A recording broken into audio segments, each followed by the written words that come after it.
online option this fall. Therefore, I either switch districts or I keep her in the Grand Ledge Public Schools and allow the critical race theory to continue to abuse my child with these so-called curriculums.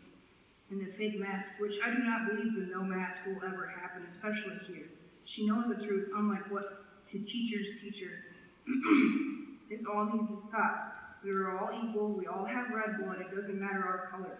I was extremely furious when my daughter told me that white kids get to eat their snacks before the brown kids, so I didn't have enough time one day after school. I asked her why her snack was still in there, and that was her response. This has to stop now.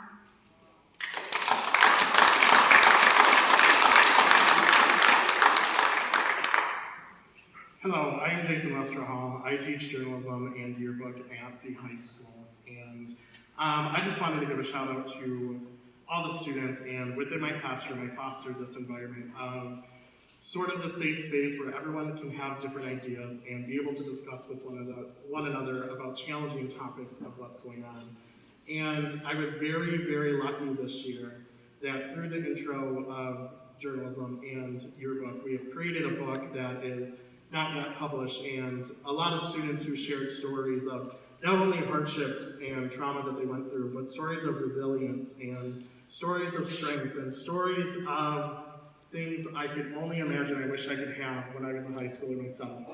Throughout this past year, even though the pandemic was really, really difficult, I really saw all these high school students that no matter what it was, they came together and really focused on each other and building a community and overcoming any sort of hardship. And that was sort of the best part of my job this past year, is reading about how these students and families came together and really just focused on the positive. Yes, things have been difficult, but they really came together through the hardships and come together as a community, and that's something that I'm hoping we can celebrate as we move down the road.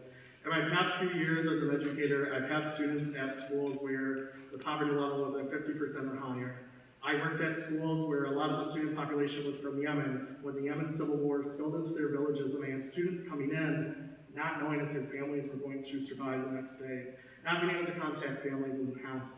And through the pandemic, students have had similar struggles where they're not sure what's going to happen the next day. No one really knows what's going on, but I was able to see through storytelling and through photography these students coming together and showing their resilience in ways that I've never seen before, which is amazing.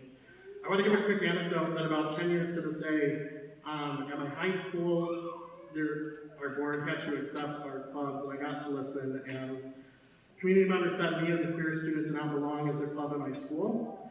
And there was one English teacher, and I thank him to this day, who stood up and said, this is only a space for students to feel welcome. And if we come here as a community and say they don't deserve a club, they don't deserve to be here, then we're telling them they don't matter and they should not be here. Through my work at Central Michigan University and realigning the administration at CMU, through the work of a diversity and equity inclusion task force, being the most nominated person within the Mount Pleasant community and one of 4 students to represent CMU. Equity inclusion is all about bringing students together of different backgrounds and making sure that they have a spot where they can thrive in an environment. 30 seconds. With equity inclusion, it advocates for every student to be successful no matter what the background is. It doesn't focus on difference. It doesn't focus on whatever it is. It just makes sure that they have the necessity to be with it. And because of that one English teacher, I told myself 10 years ago I would be that teacher in the future who would stand up for students who don't feel welcome, who don't belong. And through this year, I've seen a lot of resilience. Through my education, my goal is that students feel empowered through their education. I've seen that this year more than ever, and that's because I know Grand Ledge teachers have taught compassion, empathy, and kindness. And I will continue to do that. I'm so thankful for Grand Ledge for giving me a wonderful year, and I'm looking forward to the resilience that students will have as we continue on. Thank you.